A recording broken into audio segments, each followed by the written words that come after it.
What's up guys, David here from Phone Buff, and in this video we're going to be doing a speed comparison test between every single Nexus smartphone from the Nexus 1 all the way up to the Nexus 5 to see how far both Android and today's hardware has come. Let's go ahead and get right into it.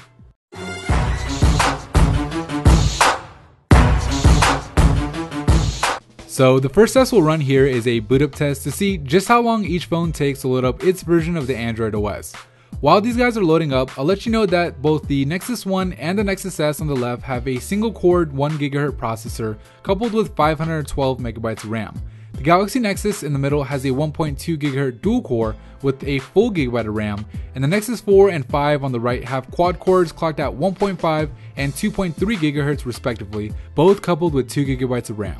So as you can see, the Nexus 5 and the Nexus 4 finished at about the same time, maybe only a split second difference. Following those two is the dual core Galaxy Nexus, then of course the Nexus S, and just over 15 seconds after the Nexus 5 is the Nexus 1, wrapping up the boot up test. The next test we'll run is loading up the same exact app on each phone, which in this case is a game in Temple Run 2, which is both processor and GPU intensive. Keep in mind that because the resolutions are different, the game becomes more and more taxing as the resolutions get higher, which makes the fact that the Nexus 5 loads up so much quicker than even the Nexus 4 really impressive.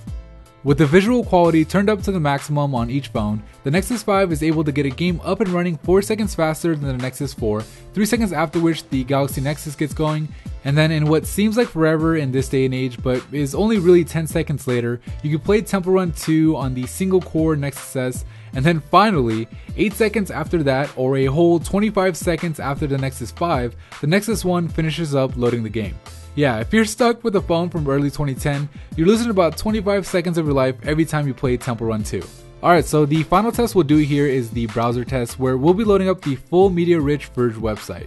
Now, as you're watching each of these load up, keep an eye not only on the status bar, but also on the pictures that show up behind each story box. As you'll notice, the Nexus 5 and the Nexus 4 both finished loading relatively quickly, just a few seconds apart. The Galaxy Nexus finishes quicker than expected, perhaps thanks to its dual-core chip, but the single-core Nexus S and the Nexus 1 really struggle here, so much so that I'm just going to skip to when they're done so we can test the responsiveness on each phone, which, by the way, is just buttery smooth on the Nexus 5, decent on the Galaxy Nexus, and then just gets really bad when you get down to the Nexus 1. Okay, that about wraps up this video, but I have to say that it's amazing to see how far both Android and today's hardware have come in just a couple of short years, and I can't wait to see what the future holds. But that's pretty much it for me in this video. If you liked it, please hit that like and share button, it helps out the channel a bunch, and if you haven't already, subscribe to the channel for more mobile technology videos just like this. Thank you for watching.